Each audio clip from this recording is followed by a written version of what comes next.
tardes, buenas noches. Bienvenidos aquí a la Casona de Flores, en esta ocasión especial y de mucha celebración, porque estamos presentando el libro de un amigo, libro editado por Tinta Limón y la Fundación Rosa Luxemburgo. Ulrich Brand anda por Buenos Aires, hacía unos cuantos años que no andaba por acá y es una hermosa oportunidad para continuar una conversación que lleva tiempo y que tiene un último capítulo, podríamos decir, que es el libro Modo de Vida Imperial, Vida Cotidiana y Crisis Ecológica del Capitalismo, que Uli escribió junto a Marcus Wissen, que salió hace un año y medio ya por Tinta Limón. Estuvimos haciendo en plena pandemia presentaciones virtuales, conversaciones y distintas comunicaciones de este libro, y hoy tenemos la oportunidad de un encuentro presencial, y en este espacio que ingresa en una etapa de bar-librería que un poco debuta de algún modo o retoma actividades hoy en este formato, así que eso también nos tiene con mucha alegría, y también la posibilidad de cruzar una conversación de la propuesta de Uli y de Marcus en este libro con problemáticas que están muy bien ancladas en este material, pero poder tener varios testimonios de gente que viene estudiando, militando, luchando contra ese modo de vida imperial, llamándolo así o no, nos parece una oportunidad muy, muy interesante. Hay un capítulo anterior en términos de edición con Uli, que es el libro Salidas del laberinto capitalista, de crecimiento y post-extractivismo, libro que hizo junto a Alberto Acosta, que también editamos con Tinta Limón y con la Fundación Rosa Luxemburgo. Y este nuevo material nos trae una hipótesis de trabajo que Uli nos la venía adelantando desde hace tiempo, que la veníamos trabajando desde acá antes de tener el libro traducido al castellano y editado, que de algún modo sentimos que está escrita desde un norte global, pero con un carácter internacionalista, y por eso nos interesa mucho que ese norte-sur achique sus distancias para pensarse. Y qué mejor que pensarlo con toda esta mesa tremenda que se ha conformado, que nos tiene muy felices. Enrique Viale, ¿se puede hacer un aplauso continuo?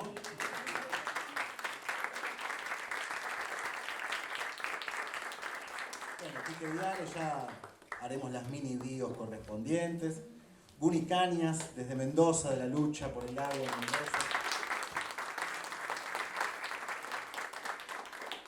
Guillermo Folguera aquí con nosotros. Y Bruno Fornillo.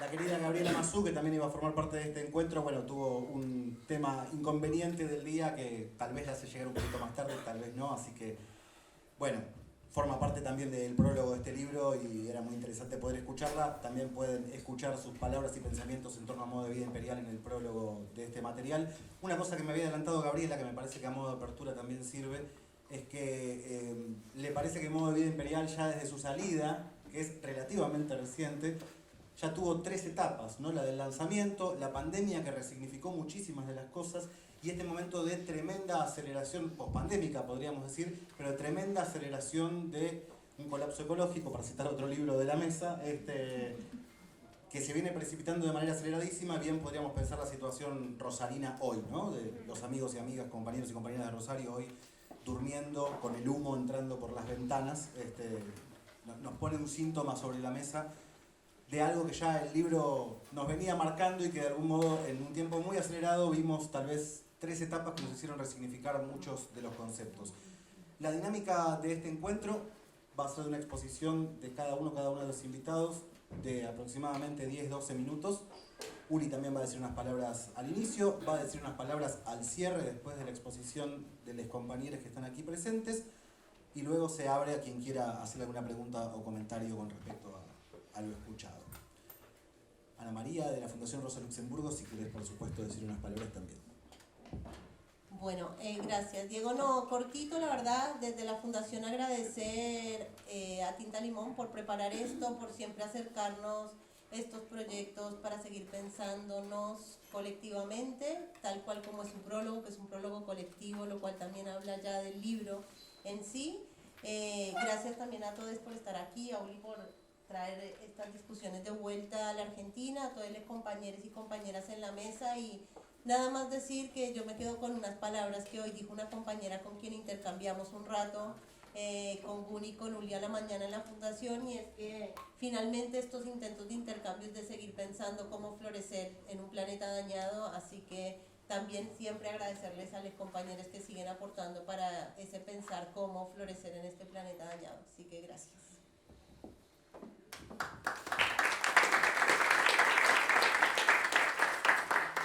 Bueno, querido Uli, me toca leer la solapa del libro y decir que soy profesor de Política Internacional en la Universidad de Viena, miembro del Grupo Permanente de Trabajo Alternativas al Desarrollo y que trabajase en el Instituto de Análisis Social de la Fundación Rosa Luxemburgo en Berlín. Unas palabras de inicio de tu parte y después ya comenzamos con las exposiciones de los compañeros. Permiso.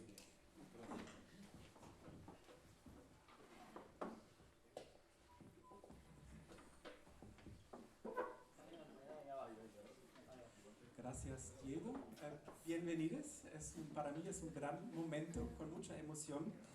Ya dije anoche, tuvimos otra presentación del libro de Laura Álvarez y Alberto Bonet en la UBA, que en estos días, hace 30 años, yo empecé a estudiar en la UBA y todavía en Marcelo T. Alvear y alguna gente está también presente desde hace cuando, muchos amigos, amigas, y es muy lindo.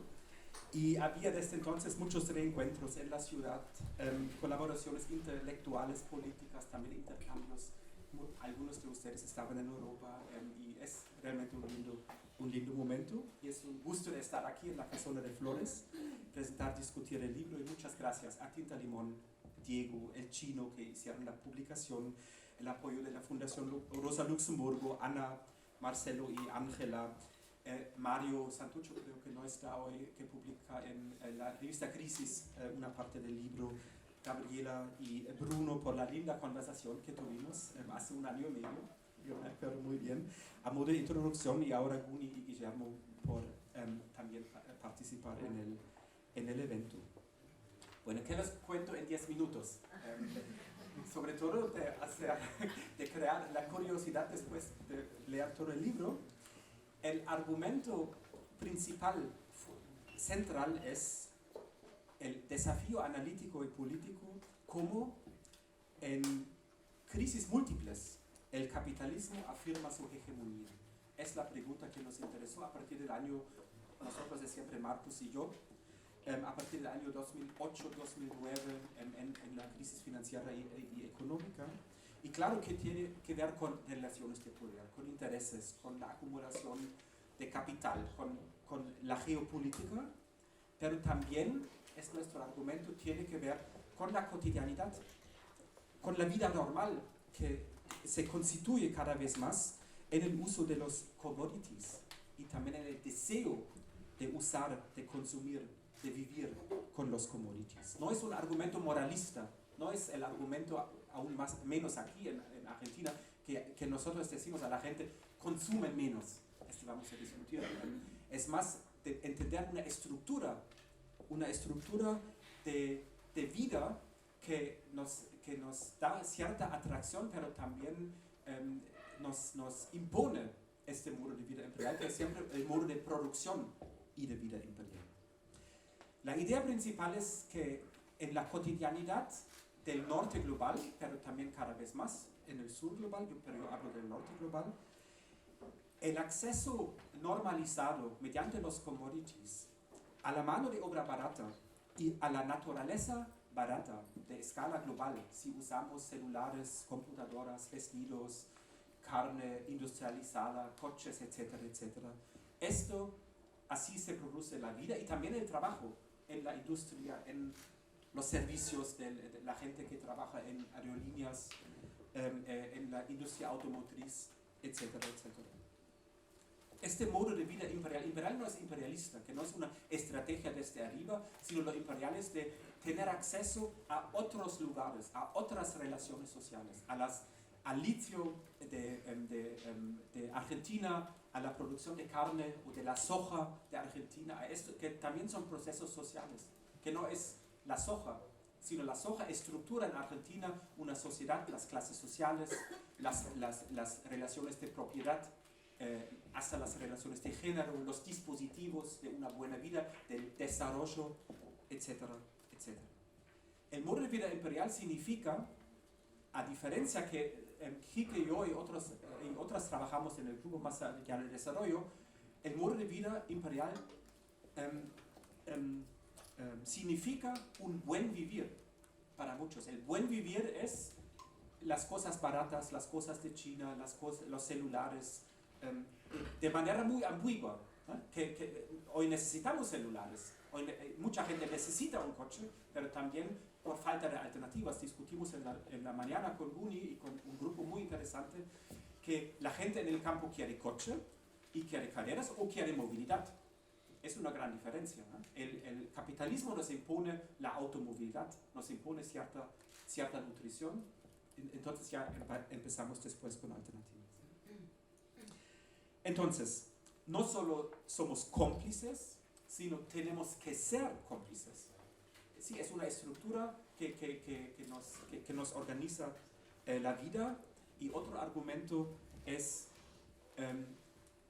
a diferencia del pensamiento neoclásico, del pensamiento neoliberal, del pensamiento capitalista, si tenemos crecimiento en todo el mundo, vamos a tener el trickle-down effect, el efecto que al final todos serán mejor. No, el modo de vida imperial significa que necesitamos el otro lado de la medalla. Necesitamos el trabajo de esclavitud, la explotación de la naturaleza, de la mano de obra, para tener esta vida dentro del modo de vida imperial. Ya quiero cerrar esta breve introducción de subrayar 3 puntos. El primer punto es que argumentamos que en la guerra actual, estamos escribiendo otro libro, yo trabajé ahora un año en Berlín con la Fundación Luxemburgo, con Marcos también. En el libro de ahora, argumentamos en 3 páginas que el modo de vida imperial causa tensiones, conflictos socioecológicos. Perdón, hay que traducir, tengo inglés en alemán. Tensiones ecoimperiales, porque también China quiere acceso a la tierra del mundo. Ahora lo saben muy bien en Argentina qué significa esto. Y estas tensiones van a crecer, hasta tal vez guerras abiertas. Una segunda, no conclusión, pero para terminar, un segundo punto es, en Europa hay mucho debate acerca de la economía verde, de la descarbonización, probablemente acá también de la transición energética. Pero este se refiere sobre todo a las bases energéticas materiales de las sociedades, pero no a las formas. El modo de vida imperial es una forma capitalista, patriarcal, neocolonial, racista de la vida, pero este está al margen. Y nosotros argumentamos en el libro, en 2 capítulos, el desafío es de no irse a la trampa que la economía verde, que nosotros llamamos el capitalismo verde, es la solución. El capitalismo verde, con sus formas sociales capitalistas, también va a ser excluyente, no va a resolver la crisis ecológica, va a explotar al sur global, va a reestructurar las relaciones norte-sur, que ya saben aquí con el litio. Que la idea en Alemania que se transforma 50 millones de coches de un motor de combustible a un motor eléctrico tiene enormes impactos en el sur global. Y también en el norte global, porque no se repiensa el sistema de movilidad, sino se reemplaza solamente la base energética. Entonces, este llamamos el capitalismo verde. Pero casi no hay cuestionamiento del capitalismo verde. Claro, la forma de pensar no es capitalismo verde, sino economía verde, o descarbonización. Yo creo que el segundo desafío muy urgente es de disfrazar y de deshacernos de esta problemática que en el nuevo libro llamamos la modernización ecológica del modo de vida imperial, que es el capitalismo verde. Y cómo hay que pensarlo, hacemos en el grupo y también en otros lugares de entenderlo y también de formular alternativas. Y por último, y de manera muy humilde, porque estoy en Argentina,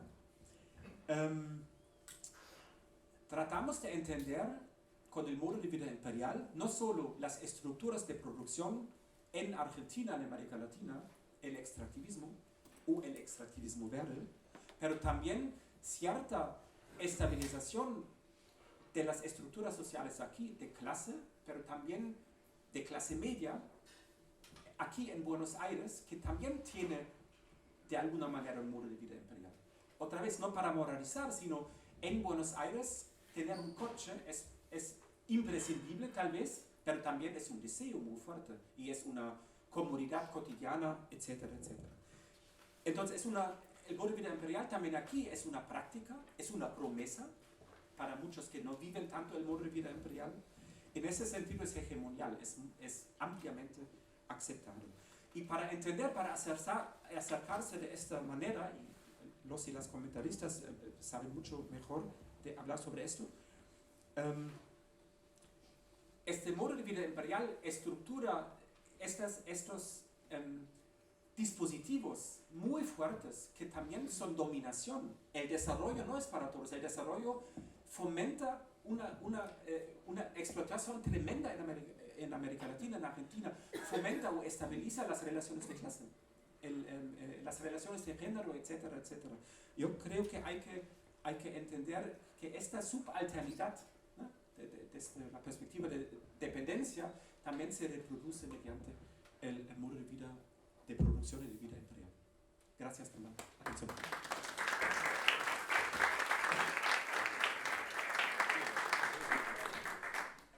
La aspiración de una canastita de zanahoria, cebolla y berenjena cuando termine la charla no tiene nada que ver con el modo de vida imperial, está fuera de ese tipo de consumos.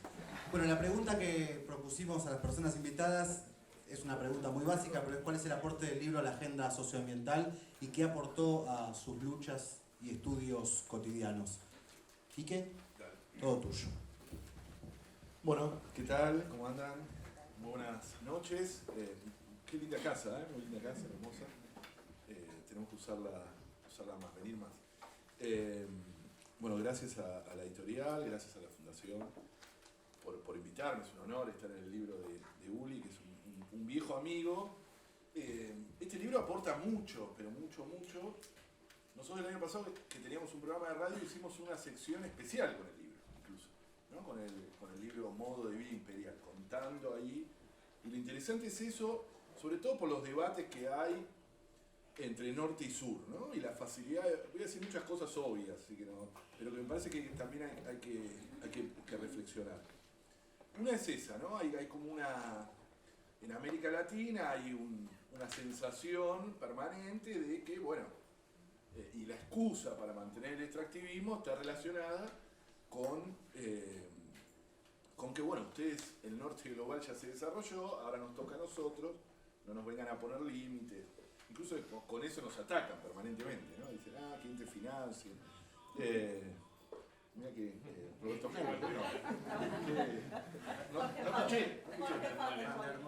Bueno, escuché una musiquita. Bueno, tampoco que sonó un ruidito. Bueno, no, lo del norte-sur es clave, bueno, y nosotros venimos pensando en esa clave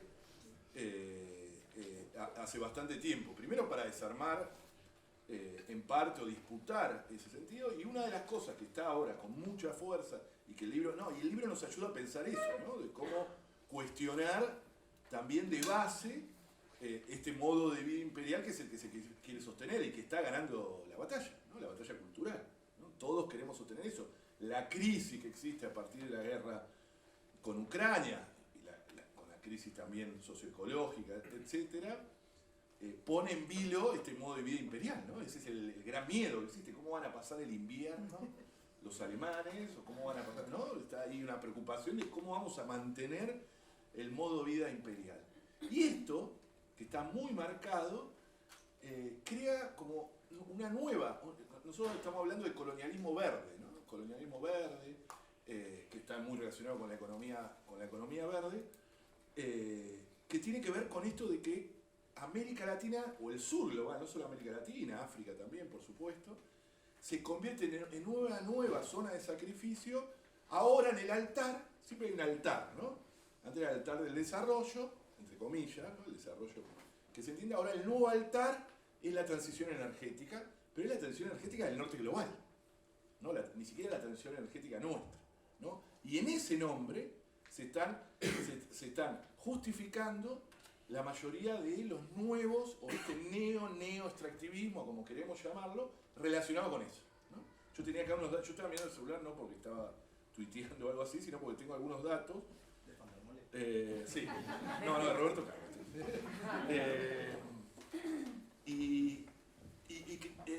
Algunos datos que son muy concretos. A mí me interesa mucho también el equipo de trabajo de Bruno y de Maristela, etcétera, que acuñó el concepto de acumulación por defosilización, ¿no?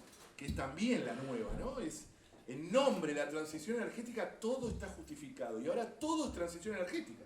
Vamos a hacer, fíjense que no, en el mar argentino vamos a ampliar la frontera hidrocarburífera, no, pero es para la transición energética. El litio es para la transición energética. Todo se confunde, el hidrógeno verde es para la transición energética e incluso vaca muerta es para la transición energética y el gas es para la transición energética. Y todo es transición energética. Y en el norte global, incluso compañeros y compañeras de organizaciones también están pensando en términos, hay veces, olvidan lo que pasa en los territorios, ¿no? Y se piensa solo en términos de carbonización, es decir, en reducción de gases de efecto invernadero o de salir de los combustibles fósiles, como si eso no demandara la misma transición esa, la transición energética del norte, no demandara una presión enorme en nuestros territorios. Una presión mucho más difícil, incluso con un nuevo discurso, ¿no? Un discurso que es mucho más difícil. Y que incluso en movimientos ambientalistas locales, juveniles, etcétera, caló hondo. Y están en esa. O sea, a ver si nos damos cuenta. Lo que significa esto que el capitalismo siempre se transforma y consigue como nuevos justificativos. Había unos datos incluso del propio Banco Mundial, es decir, no de una organización ambientalista, etcétera, que dice que la producción de minerales como el grafito, el litio y el cobalto va a necesitar un aumento de casi el 500% para 2050, para satisfacer la demanda de la tecnología de las energías, entre comillas, limpias. 3.000 millones de toneladas de minerales se van a necesitar, de nuestras montañas, ¿no? De nuestras montañas, nuestros subsuelos. 3.000 millones para crear energía solar, eólica, perdón, se me apagó, y geotérmica. Esto, 3.000 millones, y si es que queremos cumplir con los compromisos que se asumió en el acuerdo de París. Entonces, en nombre de eso, se justifica todo, y ahora lo que está en disputa es el propio concepto de transición energética, que es lo que estamos intentando disputar. Nosotros hemos conformado, entre otras cosas, con muchos pensadores activistas, movimientos sociales, lo que se llama el Pacto Ecosocial del Sur. Que el Pacto Ecosocial lo que busca también es disputar sentido con los Green New Deal del norte, ¿no? Con la recuperación verde europea, etcétera, que tiene, que muchas veces centra solo su debate en reducir los gases de efecto invernadero y no discutir el modo de vida imperial, ¿no? Que es insostenible de por sí, ¿no? Ese viejo principio de que si todos viviéramos como un estadounidense medio necesitaríamos 6 planetas, porque no habría minerales ni recursos para eso. Es decir, para que haya alguien que viva así, necesitamos que otros consuman mucho menos de lo promedio. Pero además nuestras zonas se convierten en zonas de sacrificio, y ahí entra también el concepto de este modo de vida imperial ahora, para que cada estadounidense tenga su Tesla propio, ¿no? su automóvil Tesla propio. Es decir, no cambiamos la lógica de movilidad, sino que lo que cambiamos, como dijo Uli antes, es el modo de transporte, la energía que mueve, pero la lógica del automóvil propio, etcétera, se mantiene inalterable. Y así podemos en muchas otras cosas. Es preocupante este nuevo proceso para la región, muy preocupante, porque tiene muchísimo más fuerza, lo estamos viendo con muchísima preocupación, obviamente para los territorios, porque además incluso en términos discursivos. La transición energética, insisto, está en disputa. y hay una transición corporativa que está ganando. Está ganando con fuerza, con mucha fuerza, que tiene que ver con, en vez de repensar la energía para quién, para qué necesitamos los minerales, etcétera, gana nuevamente un concepto de energía no democrática, poco acceso, concentrada. Es decir, la misma lógica que tenían los fósiles, ahora incluso para las nuevas energías. Por eso es clave, sé que no me queda mucho tiempo, para discutir esto, libros como el de Uli, ¿no? Hay una investigación muy interesante de una organización, Climate Tracker, que analizó 1.200 artículos en 6 países de América Latina, de Argentina, Chile, México, Colombia, Brasil y República Dominicana, cuando hablan de transición energética, que es lo que vemos. Porque los medios de comunicación es clave en esto, ¿no? Obviamente. Todos toman como fuente a los gobiernos, o sea, la transición energética, las fuentes son los gobiernos y las corporaciones. Y no se le da la voz a los afectados y a los activistas. Sí, la fuente, esto estudiado, 1.200 artículos. No hay periodistas especializados en el tema, entonces, cuando vemos y repetimos, está ganando ese discurso. Está ganando, hay que discutir y disputar, fundamentalmente porque están hegemonizando, e incluso dentro del movimiento ambientalista. Hace poco hubo un evento de transición energética donde era esto. Y supuestamente eran ambientalistas los que lo convocaban. Y jóvenes ambientalistas. O sea, es increíble, pero es así. Entonces, el desafío, para pasar la palabra porque somos muchos, el desafío es dar esa disputa. ¿No? Esa disputa de sentidos con mucha fuerza y poder evidenciar que lo que necesitamos cuestionar, y ahí el pacto ecosocial lo que busca es eso, ¿no? De repensar desde el sur, por el sur, resignificando un montón de experiencias, conceptos, derecho a la naturaleza, buen vivir,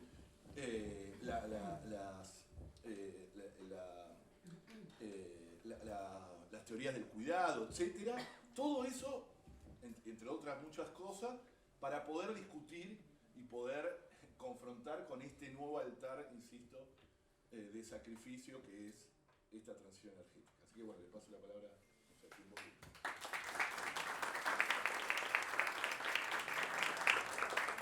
Bueno, para quienes piensan armarse una biblioteca temática sobre estos asuntos, Modo de Vida Imperial va muy bien al lado del libro de Enrique Viana y Maristeria Bamba, El colapso ecológico, ya llegó como para ir armando ahí el estante de la temática. María Teresa Cañas, Guni Cañas, es asambleísta de Asambleas Socioambientales de la provincia de Mendoza, de la Asamblea Popular por el Agua, la Asamblea por el Agua y los Bienes Comunes. Estudió bromatología y profesorado en biología, es docente a cargo de la Cátedra Libre de Soberanía Alimentaria de la Facultad de Educación en la Universidad Nacional de Cuyo, entre muchas otras participaciones y trabajos. Así que todo tuyo, Guni. Bueno, muchas gracias, bienvenidos a todos. Bueno, un honor, muchas gracias de invitarme. Mucha gente con la que nos cruzamos. Y bueno, acá viene la disrupción, porque yo no soy académica. Yo he ejercido docencia, ya soy una jubilada.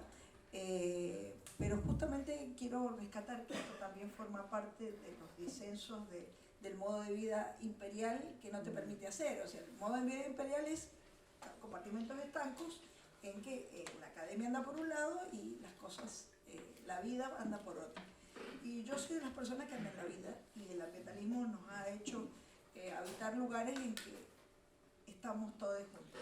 Estamos el campo académico, estamos la gente que hemos hecho militancia en territorio, que lo que caracteriza a las asambleas socioambientales. Las asambleas socioambientales es exactamente la pata de la que habla Quique. Somos las personas que estamos en territorio con la problemática.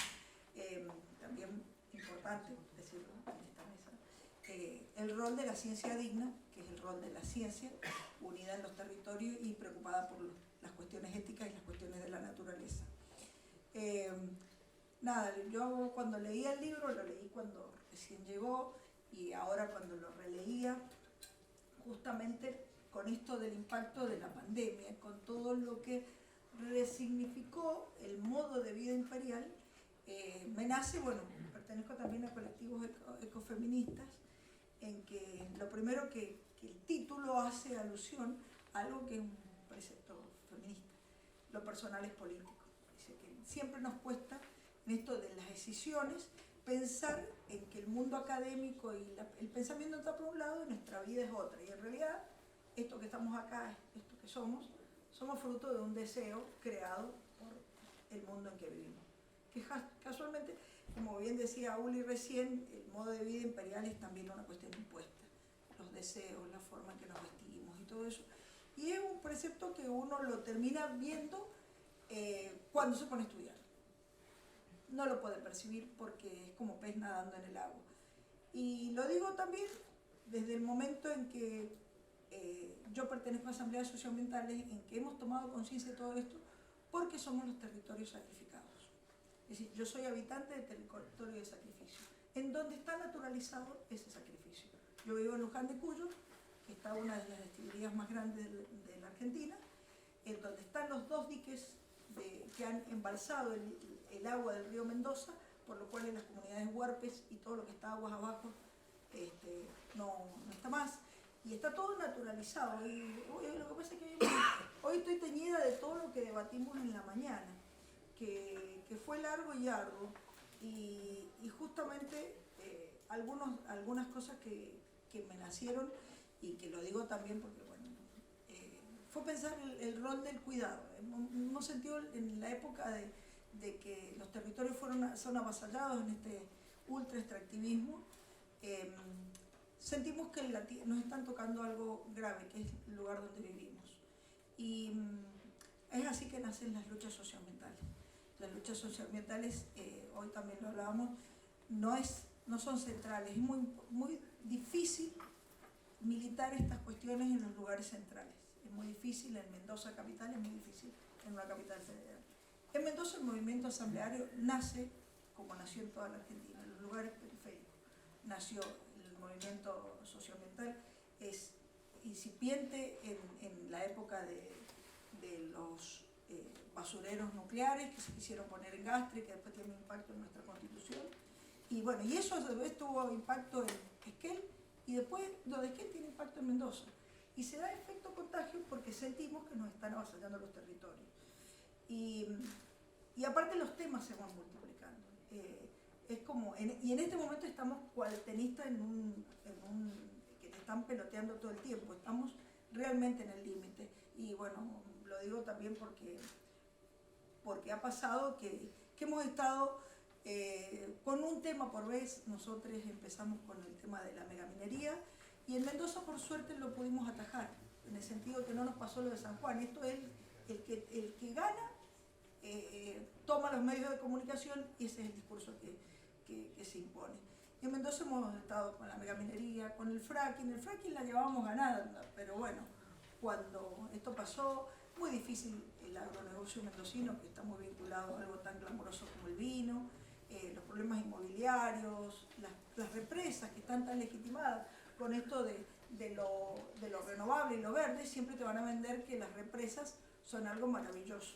Y hemos estado luchando con Venezuela del Viento. Mendoza tiene la cuestión nuclear, también tenemos poder nuclear. Les quiero mostrar que este es el panorama que si lo ve un mendocino típico no lo puede ver. Y en esto vuelvo a lo que había dicho al principio, el rol de los... y Quique también lo nombró.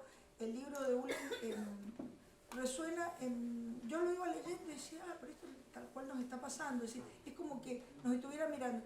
Y yo agradezco mucho que seamos tantas y tantos los que estamos viendo la misma realidad, ya sea desde el norte global al sur global.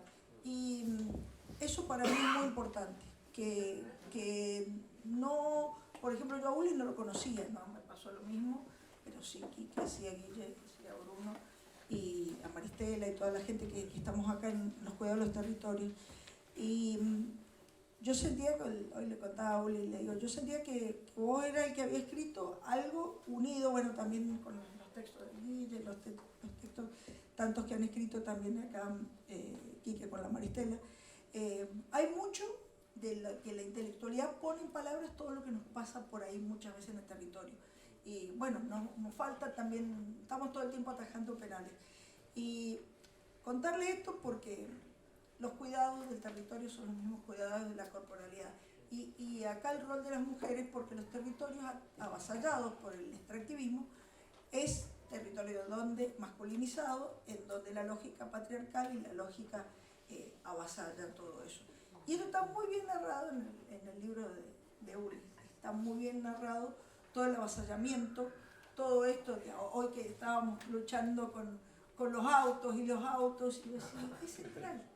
Porque es lo que, y también Uli decía hoy, las contradicciones, porque lo necesitamos. Hoy hemos llegado acá por nuestro modo de vida imperial que nos ha hecho estar acá. Y tantas cosas que desencadenan lo que nosotros tenemos para pensar, el punto de no retorno.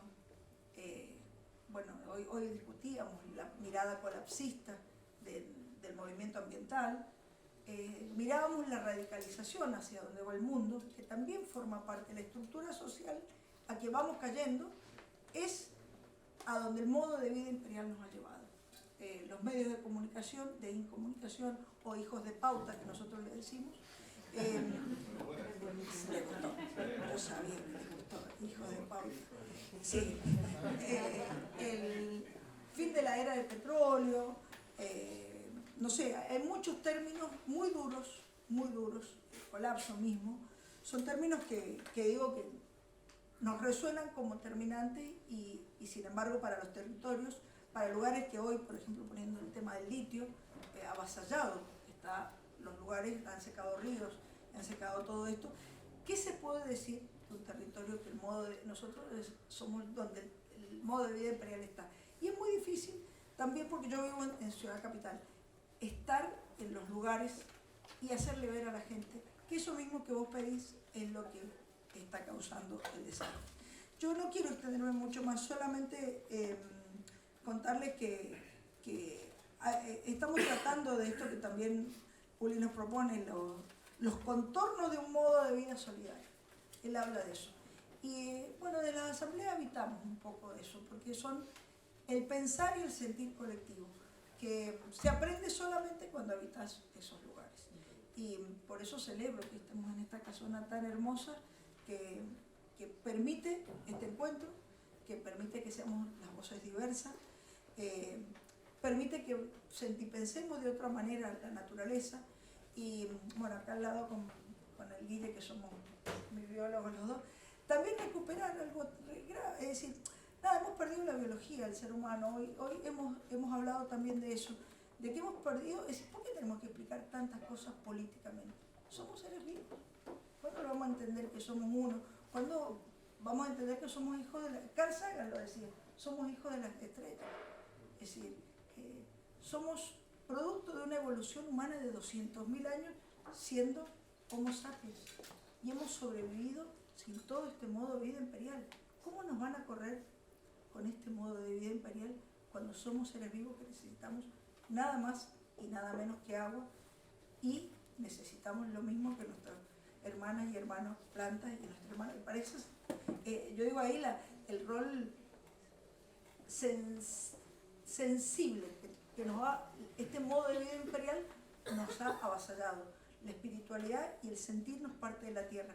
Y hoy también lo conversábamos, viendo el proceso colombiano, todo esto que son gobiernos y estructuras, megaestructuras, que están poniendo en discusión esto, algo que en la Argentina nos está costando mucho, porque somos bastante occidentalizados, negadores de racistas. Yo vengo de una provincia muy racista, desde ya les digo, en el sentido de que vemos a todo eso como cuestiones menores. Y esto también en el ámbito académico es una cuestión.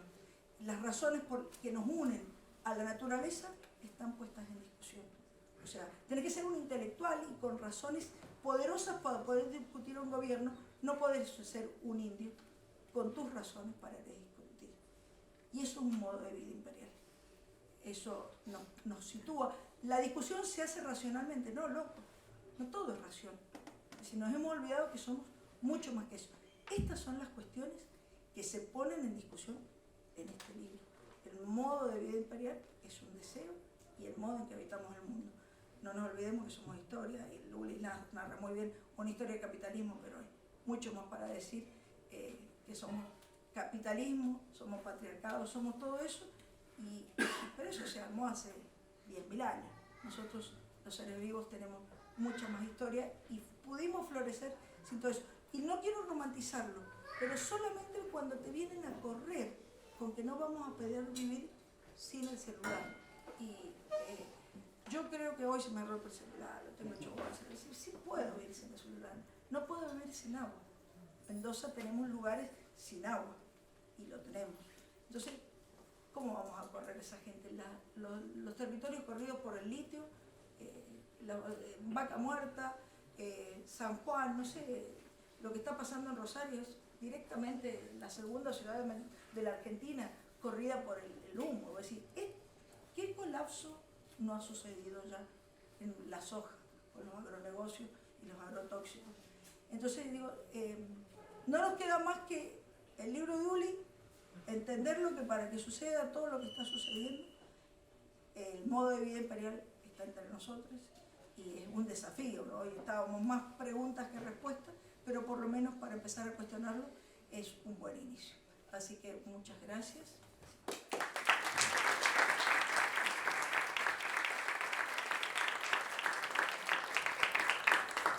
Gracias, Uri. Uri hablaba de esta casona.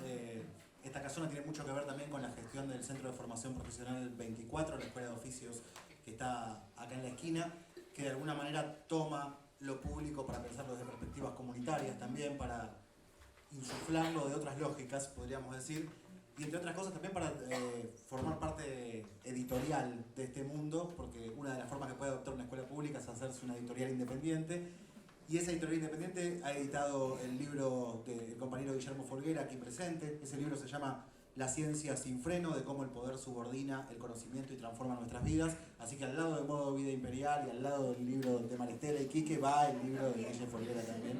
Así que adelante, Guille. Bueno, gracias por la invitación, gracias por estar acá, gracias Uri por considerar, es un placer y un honor compartir este momento.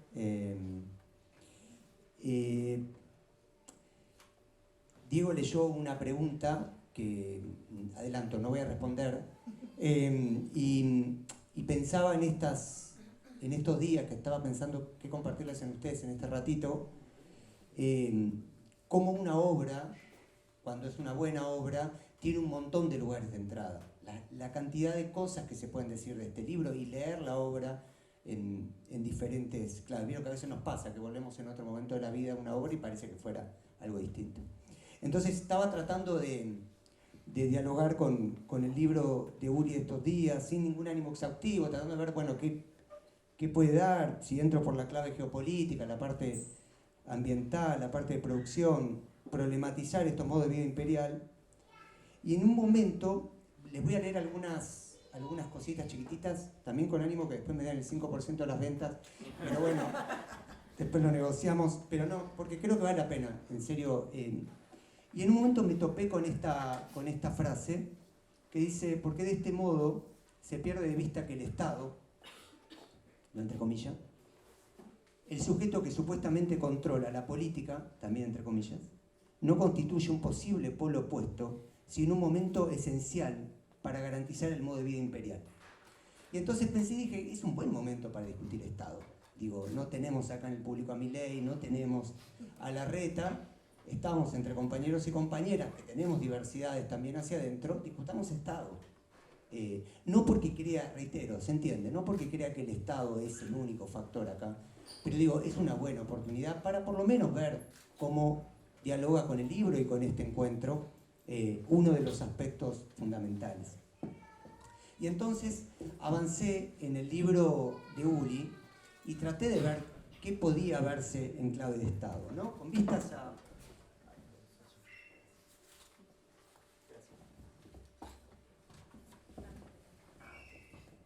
a responder preguntas, bueno, ¿qué es el Estado? ¿Qué hacemos con el Estado? ¿Qué significa con el Estado? ¿Y qué diferencias hay entre Estados? Europa, América Latina, África, ¿qué hacemos con esa mezcla? Y entonces, por ejemplo, me topé en la página 61 con esta otra cita, también muy relevante y muy interesante. Un poquito más larga, que dice, a pesar del amplio reconocimiento de la crisis múltiple, el concepto de la transformación se ve limitado en gran medida a aspectos de una modernización ecológica. su esencia, la gran mayoría de las contribuciones, etcétera, etcétera. Después dice, el criterio central de una transformación exitosa es la reducción de las emisiones de dióxido de carbono. Este discurso hegemónico que de alguna manera se presenta con pretensión global. Sin embargo, no se da suficiente importancia a los aspectos clásicos de una transformación social debe implicar, como la justicia, el bienestar para todos, la restricción del poder y del dominio y lo relacionado con lo anterior, los cambios en las relaciones de propiedad. Y volvía al Estado argentino. Cómo se ha consolidado un discurso en gran medida también hacia adentro del movimiento ambientalista, tal como planteaba Quique, que de vuelta detrás de esa zanahoria que hoy se llama emisiones de dióxido de carbono, se imaginarán que no niego que hay tal cosa como lo que hace efecto invernadero, parece que todo se puede hacer. Como dice Guni, en ese sentido, no tendremos que aceptar que quizás Fiambalá es un riesgo que podemos correr si queremos extraer todo el litio posible, o lo mismo las salinas en Jujuy. ¿Sí? Tendremos que aceptar que Río Negro quizás tenga que abandonar su pretensión de vida buena en función del proyecto de hidrógeno verde o ahora Tierra del Fuego. Y entonces seguía avanzando con el libro de Uli, y en la página 81 me encontré de vuelta con esto. Uli está haciendo unos esfuerzos por ayudarme. Es una maravilla. Sí. Un 2% te voy a dar de la venta del libro. Sí. Después dice Uli, ese acceso se da más bien a lo largo de diferentes líneas de desigualdad. Y claro, cita clase, género y atributos racializados, en particular a lo largo de las relaciones neocoloniales norte-sur. La dimensión imperial norte-sur se manifiesta en las formas señoriales y con frecuencias destructivas de aprovecharse del hombre y de la naturaleza. Y de vuelta volvía a la realidad cotidiana y esta conformación, por ejemplo, del Estado centauro, que es tan benévolo, ¿no?, cuando mira para arriba y es tan despiadado cuando mira para abajo. Y pensaba, por ejemplo, ¿qué significó esos 10 días de Enzo en Andalgalá con huelga de hambre, ¿sí?, con algo que era escarcelable? ¿Qué es esa locura? Que no era portada de los periódicos, que no era motivo de una conferencia de prensa, de una explicación, en este caso de Jalil o del gobierno. ¿Qué significó? Lo mismo puedo decir de Morales, ¿eh? Lo que digo es, evidentemente, este estado absolutamente exacerbador de las desigualdades, tan violento cuando se oscurece la piel, tan violento cuando son mujeres, tan violento cuando se tratan de pequeños poblados, tan violento cuando son poblaciones rurales o pueblos originarios, ese estado evidentemente lo que está haciendo hoy en Argentina es profundizando las desigualdades. Alguien podrá levantar la mano, ¿me estás diciendo la desaparición del Estado? No estoy diciendo eso, mis hijas van a escuela pública, yo me atiendo en hospitales públicos y soy profesor de la Universidad de Buenos Aires, investigador de CONICET. Dicho eso, ¿qué hacemos con esto? ¿Qué hacemos con esto? Y después, bueno, hubo una parte, por un tema de respetar el tiempo, lo voy a saltear, donde Uli menciona los procesos de homogeneización, que son fundamentales para discutir todo esto. Estamos centrándonos en estados absolutamente homogeneizadores hacia adentro, que siguen conformándose en torno a una idea muy particular de persona, que por supuesto es masculina, blanca, la idea, todo lo que de alguna manera ya se ve expresado en el siglo XVIII y que tiene una vigencia brutal, y también urbana, por supuesto que urbana. Y después seguí avanzando, son 2 citas más y termino, con el libro de Uli, y me topé en la página 136. Y dice Uli, a diferencia de sus precursores fordistas, el régimen alimentario corporativo está marcado por una fuerte privatización de la investigación agraria. Las patentes y la biotecnología se vuelven cada vez más importantes. Y uno cita esto, y claro, piensa en las corporaciones espantosas, que por cierto son espantosas, y piensa en Bayer Monsanto, que por cierto, Bayer, por ejemplo, vende cosas que en su propio territorio alemán no puede liberar, como insecticida de tipo neonicotinoides, o las empresas canadienses, que las tenemos acá metidas y hay que ver si pueden, o Australia, que viene con grandes proyectos de hidrógeno verde que habrá que ver si lo montan ahí. Eso lo conocemos, es parte de estas desigualdades norte-sur que el libro de Uli presenta. ¿Y qué más? ¿Y qué más vemos ahí? Y entonces recordaba, y bueno, ¿Qué significa hoy tener un Estado argentino que funciona como una empresa más? Lo voy a decir de manera muy cruenta. ¿Qué es YPF hoy? ¿Qué significa que YPF tenga como gran accionista BlackRock? ¿Qué hacemos con eso? ¿Qué significa estar festejando hoy? No voy a dar nombres propios,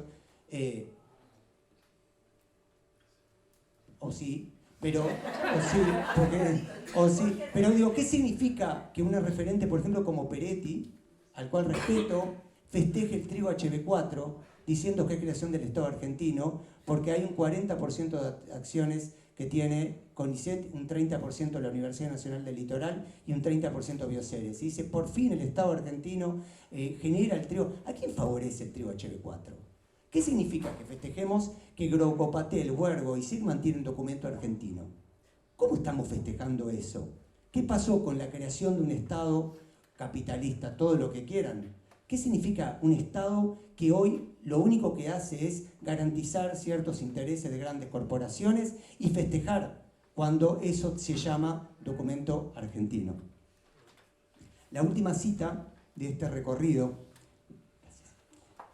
me encontró de alguna manera con el cierre de todo lo que estoy tratando de transmitir, y que dice, Uli, el éxito de la sociedad capitalista se basa en el hecho de que se haya institucionalizado un imperativo de crecimiento a través de la mercantilización de cada vez más áreas de la vida. No puedo evitar recordar, y lo recuerdo con mucha ternura y con mucha tristeza, falleció hace muy poquito, los aportes que Gustavo Esteva desde México hizo en torno a este eterno crecimiento, esta promesa del desarrollo que a nuestros países subdesarrollados hace 60 años que nunca nos llega, como si fuera una calicita que nos pasó el momento, pero que estamos esperando. Y no puedo evitar pensar en ese sketch de Capusotto, llegaron los dólares, y una camioneta tirando, y uno dice, ¿qué son las inversiones? ¿Qué es eso? Pero en todo caso, ¿qué significa, como dice Uli, esta mercantilización de la vida? ¿Qué significa que en estas horas, se están discutiendo proyectos del fin de la bolsa blanca en Argentina? Algo que históricamente los productores agrícolas han garantizado para garantizar la transmisión horizontal y vertical de sus semillas, y que hoy desde el Estado argentino se está sentando junto con empresas para hacer un proyecto de ley a su imagen y semejanza.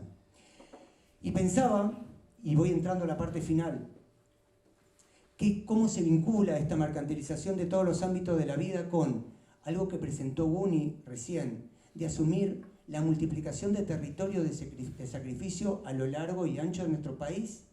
¿Sí? Ahora, cuando estuve en Catamarca, un pueblo había desaparecido, Bis. Y me decía la gente local, no, era un rancherío. Y me lo decía y no se le caía una lágrima.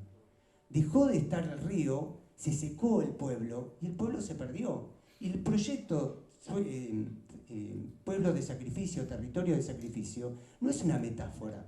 Es realmente asumir que este proyecto demográfico brutal al cual estamos montados, llegando hoy al 94% de la población en grandes ciudades, es un proyecto brutalmente exitoso. Y en gran medida por las políticas activas que se han hecho.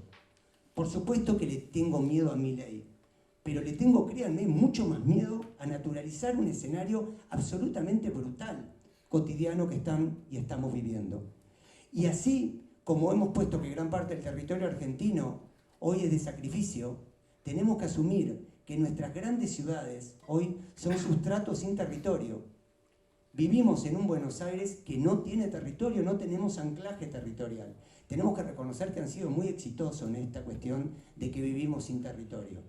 Además de que vivimos enlatados, que vivimos mercantilizados. Gabriela Mazú, si hubiera estado, también es una bibliografía para seguir en torno al proyecto que significó el macrismo en la ciudad. Pero así como el macrismo, yo conozco relativamente cerca el proyecto de Paraná, el proyecto de Rosario, el proyecto de Córdoba, el proyecto de Bahía Blanca, son todos iguales. Procesos de gentrificación, avance de una lógica palermitana y correr a la gente pobre, a los sectores periféricos y concentrarlos en grandes villas que, si viene una pandemia, los liquida con mayor porcentaje.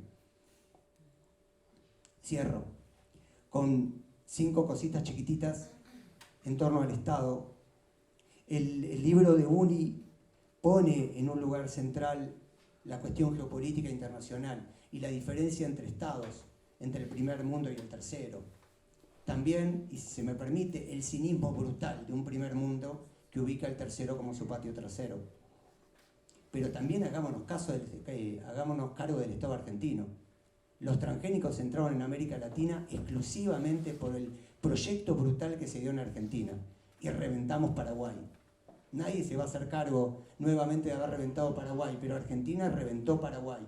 Argentina metió los transgénicos en Brasil. Argentina reventó una parte muy importante de Bolivia, bajo estas banderas blancas y celestes de un proyecto nacional. Después, como decía, comprender nuestras propias contradicciones. Las reitero, no estoy hablando de un lugar de, bueno, demos vuelta a la página, no tenemos nada que ver con el Estado. No, el tema es qué hacemos con esto. ¿Y qué hacemos con este Estado centauro, con este Estado fragmentado, con este Estado amplio, una amalgama indiferenciable entre Estados y empresas, que por ejemplo el director del SENASA dice sin mosquearse, SENASA se sostiene con la ética empresarial. Y no me lo dijo como una forma de decir. Cuando me decía por qué aceptaba los papeles de Bayer para las semillas que Bayer le presentaba, me dijo, confiamos en las empresas. Y cierro con dos preguntas o dos comentarios. Me da la sensación que en algún lugar tendremos que aceptar esta derrota cultural que mencionaban antes Guni y Quique, ¿sí? En algún sentido nos han ganado culturalmente. El menemato suena lejísimo, la dictadura también, porque está entre otras cosas metida en los huesos cotidianos. Y la última, y por eso vine además acá, además porque quería ver a tanta gente querida, es cómo salimos y cómo trabajamos en estas tensiones y estos nortes. Muchísimas gracias.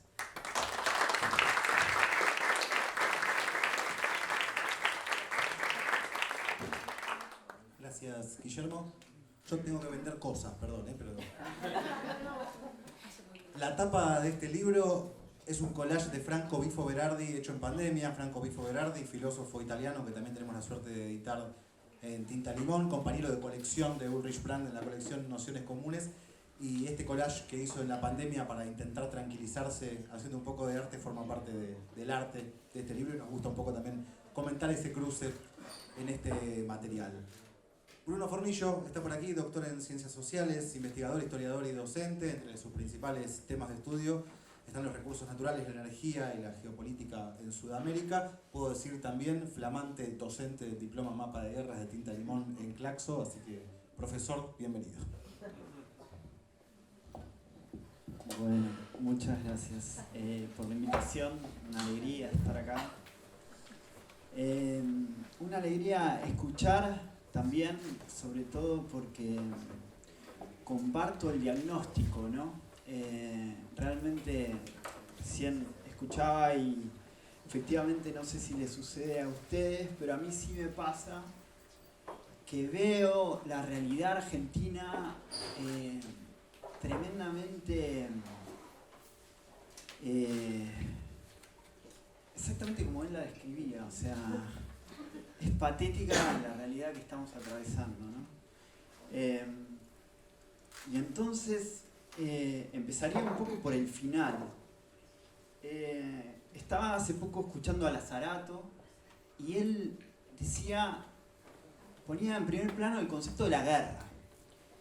Y me interesó muchísimo eso porque él lo que decía es que la izquierda y las narrativas emancipatorias habían dejado de tener en el centro el concepto de la guerra.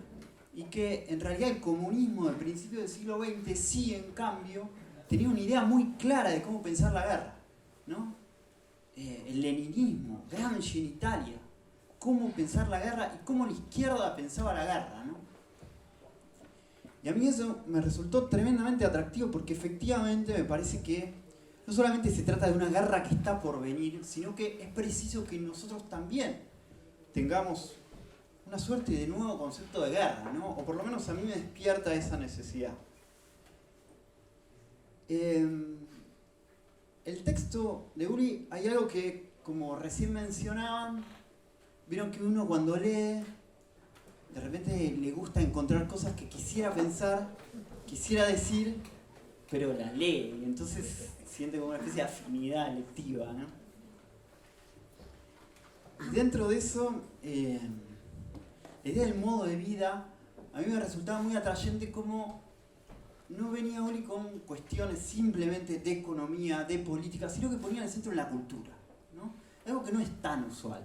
Si bien, obviamente, existen esas inclinaciones, no es tan usual poner el centro y la mirada en la cultura, en el modo de vida, más concretamente, incluso en el modo de vida, en el modo en cómo prácticamente vivimos. Y por eso me resultaba realmente bien interesante, y por eso también me había parecido que el texto actualizaba esa idea de Benjamin de que todo documento de cultura es un documento de barbarie, ¿no? Eso me había parecido, y que se inscribía en la teoría social crítica, cultural crítica, alemana, tan nutrida, tan rica, y que ha aportado tanto. Y me parece que en ese sentido me gustaba ver justamente esta implicación y esta construcción de responsabilidad hacia todos, ¿no? Acerca de cómo llevamos adelante nuestras prácticas. Y creo que eso es como un centro fundamental del texto de Uli. A su vez, me parece, yo eso lo relacioné con otra cosa que también es una tesis que me entusiasma, que es que el capitalismo siempre es parasitario en un punto, y que mucho de lo que existe hoy en el capitalismo fue parasitar todo lo que era la vitalidad política de los 60 y de los 70, ¿no? Y que eso lo reconvirtió, y ahora la clase dominante ya no es esa cuestión gris, sino que por el contrario aparece como una especie de activo aventurero ultra... parecería que realmente es atrayente, ¿no?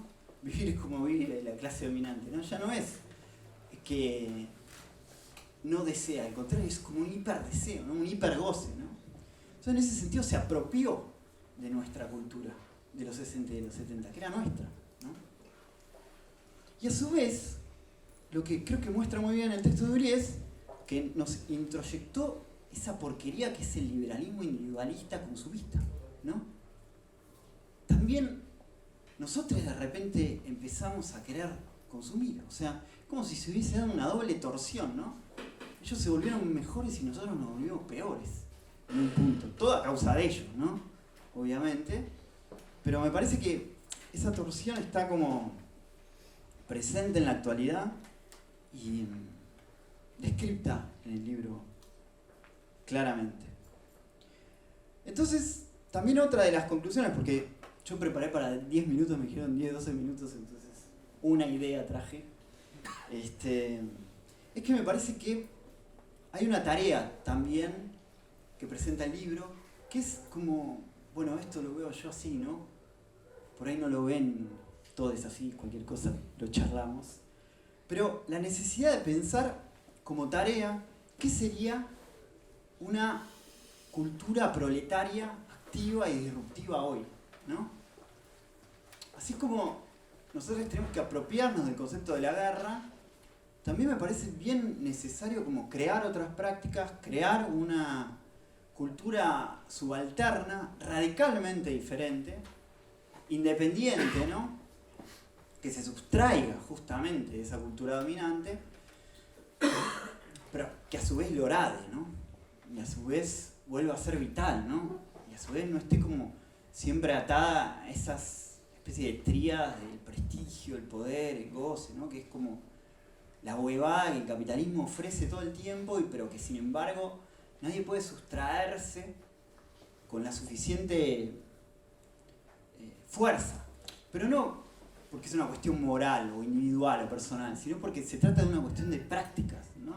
Y me parece que en ese sentido también el comunismo de principio de siglo no solamente tenía una idea de guerra, sino que también tenía una idea de una cultura otra frente a la cultura burguesa, ¿no? Entonces, y todo eso en condiciones contemporáneas, ¿no? Porque efectivamente lo que acá se habló y se puso en primer plano es que las condiciones contemporáneas son radicalmente otras que las del siglo XX, ¿no? Condiciones de escasez, de acumulación por defosilización. básicamente de guerra interimperial y de crisis ecológica absoluta, ¿no? Y entonces, bueno, el libro de Uli me parece trae como estas tareas, qué hacer en estas condiciones y cómo frente al modo de vida imperial crear una cultura proletaria disruptiva. Y bueno, acá tenemos un espacio para empezar. Y a su vez una idea de guerra, ¿no? Propia y nueva, porque efectivamente el enemigo no ha dejado de vencer también, ¿no? Bueno, eso.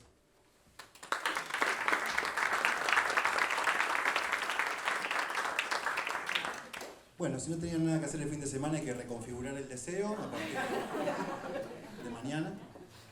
Gracias por el coro que han conformado, es muy fuerte escuchar los cuatro juntos. Uli, imagino lo que debe implicar también para vos escuchar algunas lecturas a partir de tu libro, a partir de las investigaciones y vivencias de cada una de estas personas, así que te damos la palabra y después para quien quiera hacer alguna intervención o alguna pregunta tenemos unos minutos para eso. Muchísimas gracias, es un gran placer intelectual, político, social, y no voy a comentar tanto porque estoy muy curioso de las preguntas, inquietudes, comentarios. El qué hacer, voy a hablar brevemente sobre esto. Yo creo que un desafío, y me gusta la idea de lo cultural, somos politólogos, pero obviamente desde una tradición marxista, claro, tenemos una perspectiva de la sociedad de Gramsciana, por eso también de lo cultural. Y yo creo que hay que, bueno, hablando otra vez a partir de las experiencias en Europa, en Alemania y Austria, lo ecológico hasta hoy yo diría era separado de lo social. Lo ecológico es el medio ambiente afuera. El ecológico no es nuestras condiciones de vida, sino es algo que hay que cuidar o se trata mal las emisiones, el cambio climático. Y lo social es algo, claro, si es demasiado políticas ecológicas perjudican a los trabajadores, a los pobres, entonces no andan juntos. Desde una perspectiva crítica hay que juntarlo, está bien, está claro, no quiero elaborar esto, pero yo creo que la separación de lo ecológico de lo social crea un dispositivo que es, y lo dijeron de alguna manera, de una individualización de la responsabilidad. Nosotros como individuos somos los y las que por otra forma de consumo, por otra forma de estilo de vida, no modo de vida, que es algo extremo, estilo de vida, podemos cambiar el mundo, otra nutrición, dejamos la carne o poca carne, transporte público, etc. Pero que no está en este dispositivo son las condiciones societales, las condiciones de movilidad, de vivienda, de ciudad, de relación ciudad-campo, del cómo nos apropiamos de la naturaleza y de estas cosas. Y anda, creo, a esta idea de la cultura proletaria, me parece muy interesante, tengo que pensar más y tal vez tienen más ideas. Yo creo que un entendimiento de una cultura proletaria autónoma no funcionaría. Claro, necesitamos autonomía, pero yo creo que si pensamos un modo de vida solidario, es la cultura alternativa, pero también son las condiciones mismas de la vida. Es otra infraestructura para movernos, es otra forma de trabajar, es otra forma de vivir, etcétera, etcétera. Entonces yo creo que la cultura proletaria, solidaria, socioecológica, tiene que andar por lo público, y voy al Estado, a la cuestión del Estado. Tenemos que luchar por las condiciones de vida que no son más parte de una acumulación capitalista, de un valor de cambio, sino de un valor de uso. Pero el valor de uso se crea por cultura, pero se crea también por las condiciones mismas de nuestra vida, las condiciones más materiales de nuestra vida. Ojalá que lo explico. Me explico. Y tal tal vez ya para terminar, hablamos en la mañana sobre descrecimiento, tal vez si hay preguntas, inquietudes, puedo elaborar más tarde, pero para terminar quiero elaborar una idea que estamos trabajando para el libro actual. Y ojalá que pueda presentar en 4 años o 3 años, siempre me gusta volver a Buenos Aires. La idea es, de la guerra, yo creo que la izquierda tiene un entendimiento de la guerra de posición, no la guerra de movimiento, una guerra antihegemonial. Y nosotros pensamos, desarrollamos un poco una idea, la presenté hoy en la mañana, de núcleos de transformación, de subminar o superar un poco el fuerte dispositivo de luchas radicales, que aquí hay abajo hay lo popular, hay los movimientos sociales, hay los que resisten, y el resto es el Estado, el capital, la sociedad, lo dominante. Y nosotros pensamos, todavía es una primera idea, que hay que pensar dentro de los diferentes lugares, sitios, mecanismos de la producción de hegemonía en el Estado, en lo académico, en los medios de comunicación, pero también en los espacios, con los espacios autónomos, cuáles son los grupos, por ejemplo, dentro de los aparatos del Estado, que son dispuestos de resistir, de fomentar alternativas. No es un argumento etatista, que con los gobiernos nacional populares o socialistas cambiamos desde arriba, sino para cambiar realmente la sociedad radicalmente, necesitamos en muchísimos lugares, en las escuelas, en las universidades, hasta las empresas, en el sector público, esta gente que tiene un entendimiento de sí mismo, que no es solo yo funciono en mi institución como funcionario público, como vos dices, como profesor en la universidad, sino yo formo parte de una resistencia, no solo de los contenidos, somos académicos críticos, por supuesto, sino también de las formas que significa lo académico, que significa la ONG, que significan los medios de comunicación, que significan ciertos aparatos estatales. Ojalá que me explico. Es la idea no, bueno, lo dejo así. Bueno, gracias.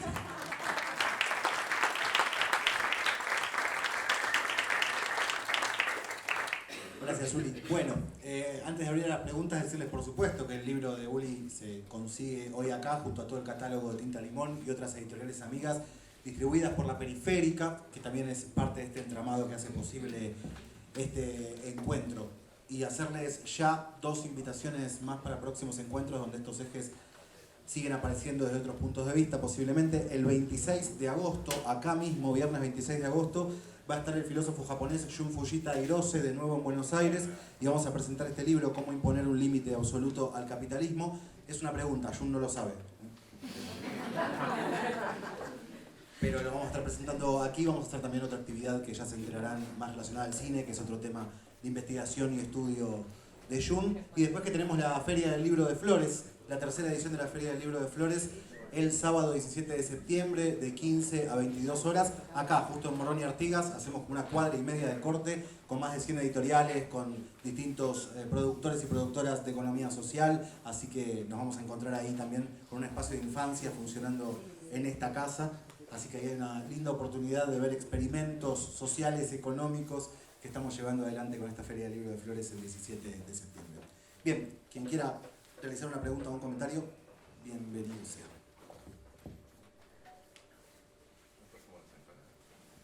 Si no, pasamos a las empanadas, dice Quique.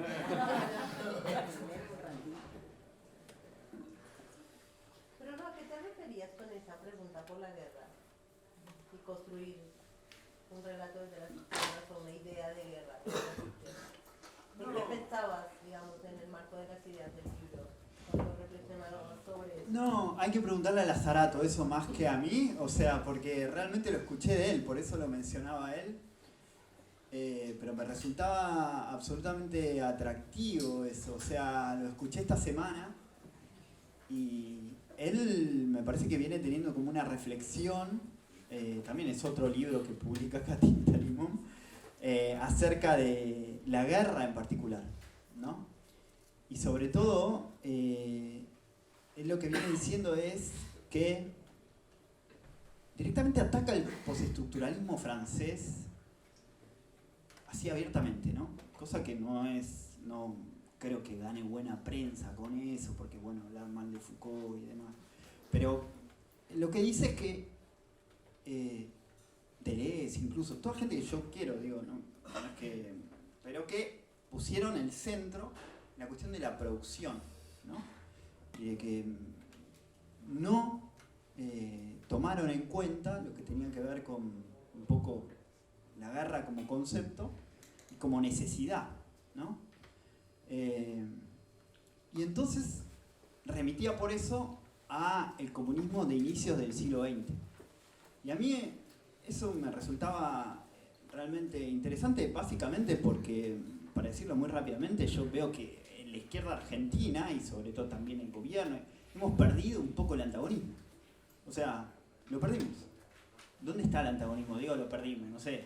O sea, lo que vemos es como una especie de transición corporativa, absolutamente corporativa, con un predominio increíble de las grandes empresas, de las grandes firmas, y se disolvió el antagonismo, se disolvió la lucha, se disolvió, todo el tiempo estaba como ausente. Eso que por otro lado, y también yo lo relacionaba con nuestra derrota también. O sea, como los efectos de nuestra derrota. Porque era otra cosa que decía Lazarato fuerte, ¿no? O sea, hablaba todo el tiempo de América Latina y la derrota de los 60 y de los 70, ¿no? Y bueno, quizás nosotros no vemos tan fuertemente las consecuencias y las implicancias que tiene que hace 30 años perdimos la guerra, ¿no? Pero tampoco la tematizamos muy de guerra últimamente. O sea, me parece que también estaría bueno como volver a tematizar esa guerra y verla como guerra, ¿no? Y como una guerra que perdimos, pero que también tenemos que encarar otra guerra, ¿no? Yo ando con esa gana, digamos. O sea, como que me parece que es preciso eso, volver como a pensar esa dimensión. Eso para el domingo. Mañana. Después de la presentación. Ahora lo entendí. Yo creo, para mí sería un argumento pre-gramsciano. Es un argumento de una situación histórica cuando había estos grandes bloques y cuando había una organización para la gran confrontación. Pero yo diría, si tomamos en serio el modo de vida imperial, sin debilitarnos, sino pensar la realidad más allá de grandes bloques. Y yo creo que es la invención de Gramsci de la guerra de posición, de no debilitarnos, sino de entender que hay tantas líneas de lucha, y a mí me imagino, si entender bien, es el deseo de tener una salida simple, una salida clara. Estoy muy en favor de la organización y de todo, pero bueno, lo dejo así. Lo regalamos. ¿Alguien que quiera realizar alguna pregunta o un comentario? Rosa. Que se siente una gran tensión, ¿no? En este momento en las clases dominantes, más allá de la hipnosis global acompañada de los medios de comunicación, ¿no? Con un gran sustrato continental de pueblos originarios y el buen vivir, acompañado también por los feminismos, que da una gran esperanza, ¿no? a todo esto. Y por otro lado, algún ejemplo de capitalismo verde. Sí, sumemos tu pregunta y ya cerramos después con... Bueno, gracias. Sí, me gustaría si puedes expandir un poco entre la diferencia entre modo y estilo, que apenas abriste, estaría bueno que lo puedes expandir. ¿Y cómo le llamas a esos otros modos que no son imperiales, ¿no? Modos que, y si los puedes, yo creo que es imposible definirlos, pero sí como caracterizarlos un poco o ver qué ves vos.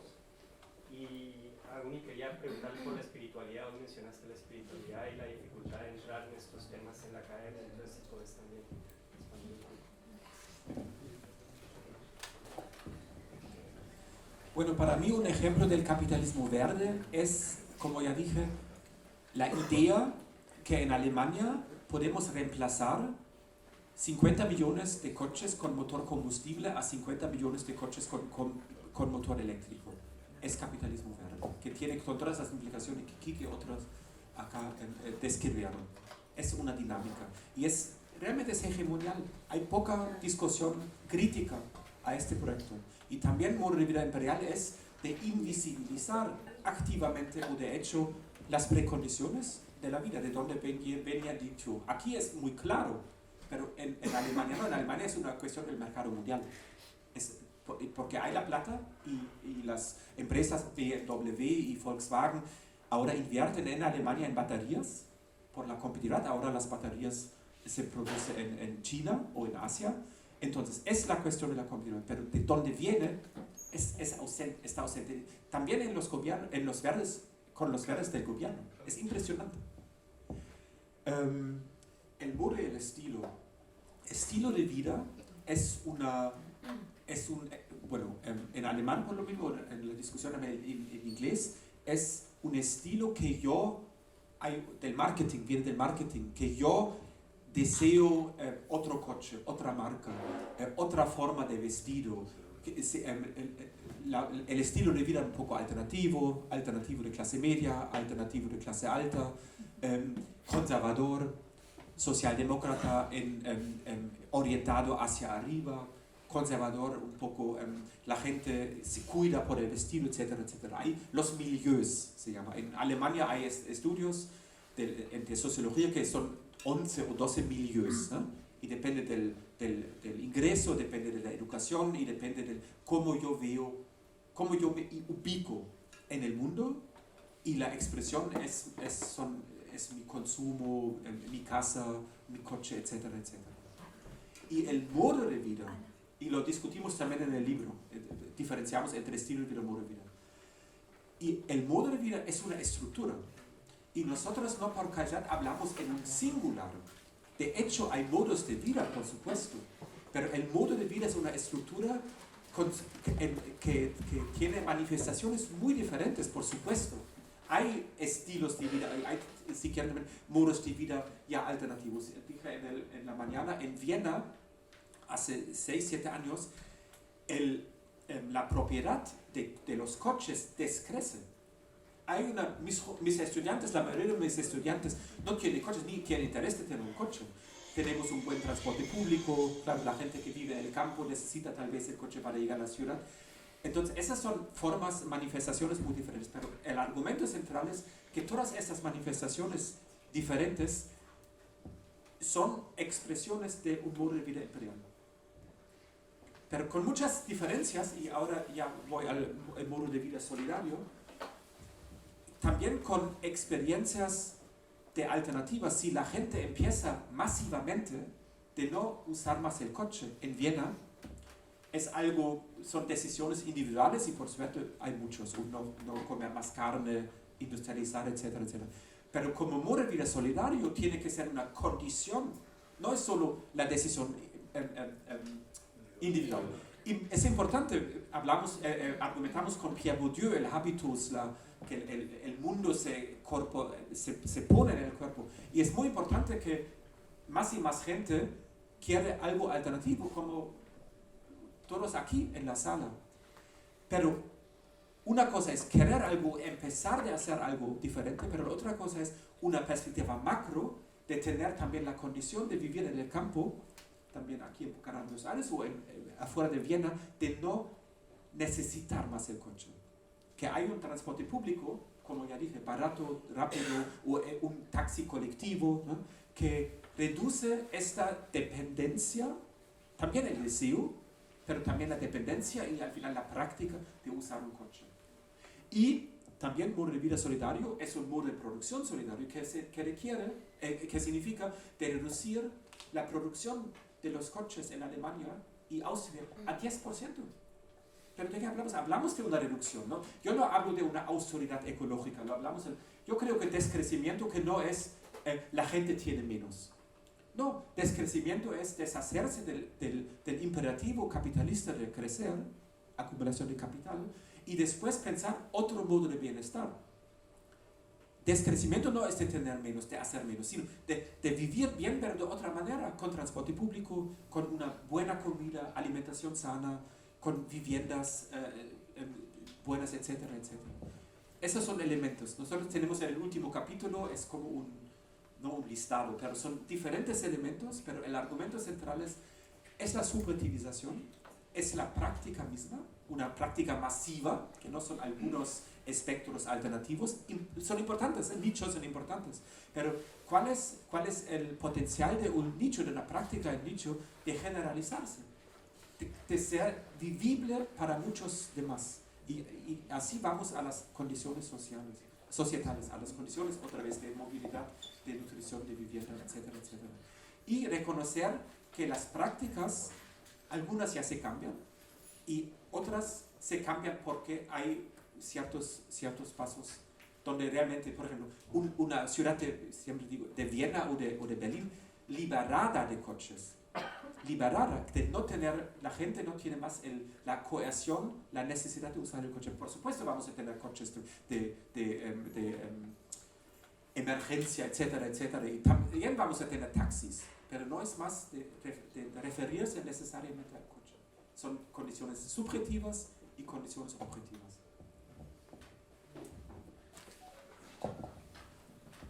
Bien, ¿tu nombre es? Juan Pablo. Juan Pablo. Primero te voy a contar una anécdota, porque esto lo he verificado. Te lo cuento que lo he verificado. Y algunos compañeros míos, yo pertenezco a las asambleas socioambientales en que estamos unidas en la UAC, en la Unión de Asamblea de Comunidades, mi querida amiga Laurita, que también estamos. Y resulta que me toca por ahí ir a conversar. Soy docente y entonces me toca ir a conversación. Entonces un día me dice, che, ¿podés venir? Era un encuentro así, cultural. Cuento la anécdota porque es realmente muy potente. Y no vamos a tener proyector, no te preocupes. Me salió la maestrita. Y empecé un poco en esto contraponer lo que queremos, y ahí me resonó lo que la comadre dijo. Todo contra lo que estamos luchando, que es el extractivismo y todo eso, entonces puse todos los malos de la película. Y del otro lado, todas las cosas buenas, de las cuales hay muchísimas categorías que daban, qué sé yo, desarrollo a escala humana, qué sé yo, educación popular, todo lo que quieran las categorías, permacultura, reciclaje, agroecología, todas las categorías buenas, y en el medio de todo eso meto la palabra, pero yo no las categorizo, están mezcladas por bolsa para que la gente los mire e interactúe con ese friso, que es un friso que lo he llevado a varios lugares, y lo he puesto a prueba desde una cuestión de educación popular hasta encuentros académicos. Y les he dicho a la gente que por favor, en la parte del extractivismo, que explicamos todo lo que venimos hablando, megaminería, fracking, agronegocios, cuestión nuclear, bueno, todo lo que vos querás de un lado. Y del otro lado, no categorizo. Es con qué la gente, qué le llama la atención. Porque de cada uno de esos ítems está mezclado ahí en el fondo la palabra espiritualidad. Y la gente, cuando le pregunto qué palabra le llama la atención en la parte buena, ¿sí?, en esta disputa común, nunca falló. La palabra espiritualidad falta. Es decir, salta, sí. Todo el mundo dice, ¿por qué has puesto la palabra espiritualidad? Y yo creo que, insisto con esto que digo, a los movimientos ambientales se ingresa por algo que te movilizó. Y hoy también, hoy tuvimos estuvo linda la conversación esta mañana. Pensamos en todos los libros que yo soy una persona muy racional. Yo vengo de todo lo que leí, de todo lo que vivencié, de mi materialidad. Una absoluta materialidad porque he sido criada, muy buena hija del sistema. ¿Sí? Muy buena hija del sistema. Solamente apelé a la racionalidad. Y justamente, y bien lo dijo, Rosa, ¿es tu nombre? Sí. Dijo algo que también discutíamos en la mañana, la potencia de las luchas que se están dando en otros lados, que están muy basados en los movimientos feministas, que no están, son todos muy anarcos, muy corte anarcos, no pertenecen a partidos políticos, ni nada de eso, y los movimientos de pueblos originarios, que en la Argentina tan racista que tenemos, tan ninguneado o bajo la alfombra. Y sin embargo, si miras lo que está pasando en Colombia, el estallido social en Chile, en el mismo Ecuador, en Perú, todo lo que se da tiene una fuerte arraigada. Y nuestra mente occidental no puede entender qué significa eso.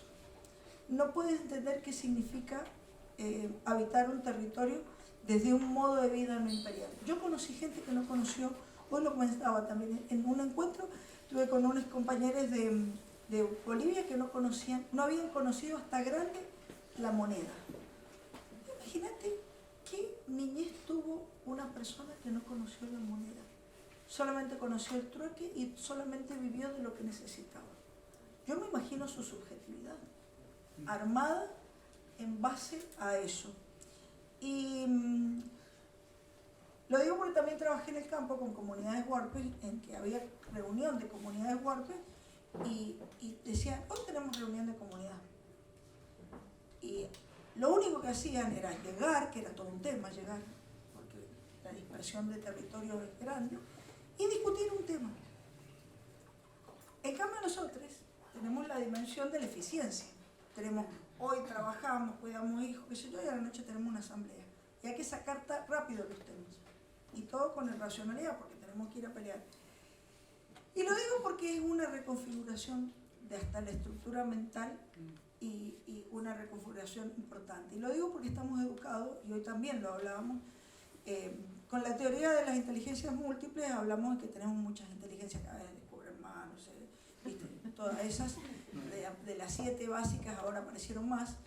Y si vos lo ves, yo que he sido docente, estamos reconfigurados nada más que para dos: la lógica matemática y la lingüística. Eso es lo que gana. El tipo que es más rápido, que saca mejor el número, y eso es lo que va.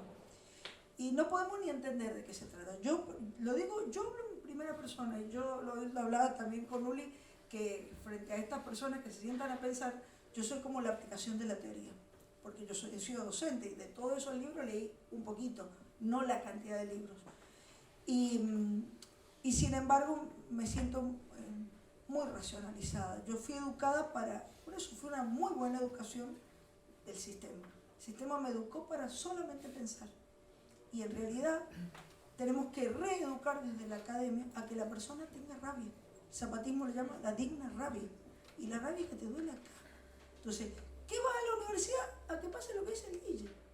A que los tipos por nacionalismo, por ego, por poder, festejen un trigo transgénico. Cuando ves una foto del Pablo Piovano, vas a decir, no, loco, te tienes que darle la panza. Sos un maleducado. Sos un maleducado. Y con esto termino. Cuando Berta Cáceres dijo, venceremos, me lo dijo el río. No es poesía. No es poesía. Para los pueblos originarios, para el pueblo lenca, se lo dijo el río. Y las personas que estamos cercanos al sentimiento de profunda violencia contra la tierra, contra los cuerpos territorios, sentimos lo mismo. Y eso es una educación. Es la educación que desde las asambleas hacemos. Reeducar nuestro sentipensar. Es reeducar nuestro sentipensar. Es reeducar que yo hoy estoy acá, recibí una invitación, podría haber estado cualquier otro acá. Tener ese convencimiento, pero ese convencimiento es sacar los egos y tener otro sentipensar. Y no me imagino lo que debe haber sentido Berta Cáceres, sintiendo que el río se lo dijo. Y lo mejor de todo, dos cosas: vencieron, se lo dijo el río y el río venció. Y segundo, su estirpe y ancestro. Sus hijas, cuando ahora la nombraron, quiero hacer un homenaje ya que no está muy en tema, pero cuando la nombraron héroe de su nación, ¿sí? Le querían, ¿qué quieren hacer ahora? Toda la discusión con el kirchnerismo, que quiere sacar los animalitos de los billetes, y que no, que la macacha huema y todo eso. Querían poner a Berta Cáceres en un billete. Y las hijas que dijeron, muy bien educadas las hijas de Berta, le dijo, ¿para qué quieren la cara de mi mamá en los billetes? Si van a ir a aumentar todo lo que, van a ir a aumentar las arcas de los lugares de los que mismos que lucharon contra mi mamá. No, les prohíbo que usen los errores de mi mamá.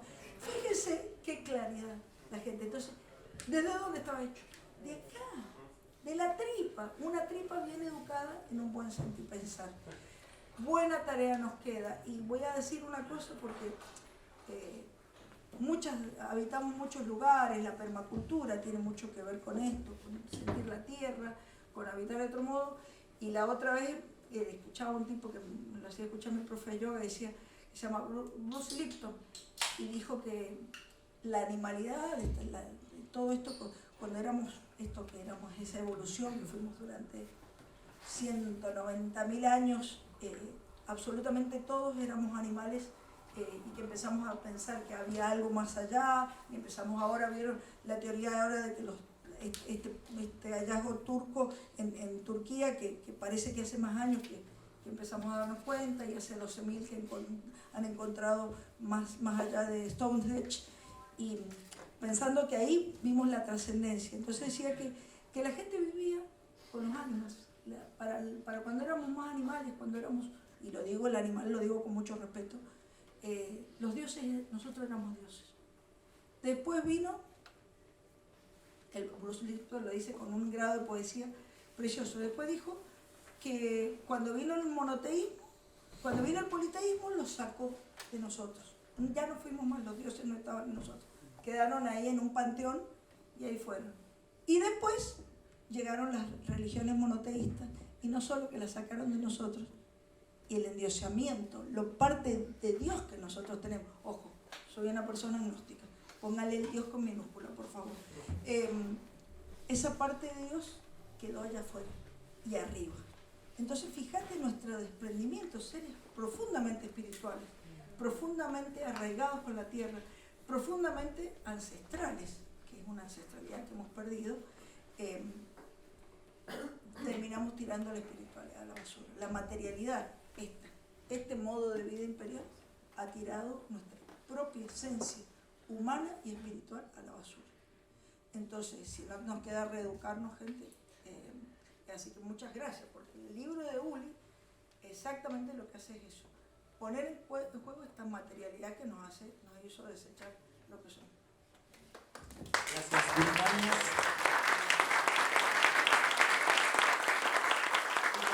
José Ferreira, William Cornillo, Willis Blanc.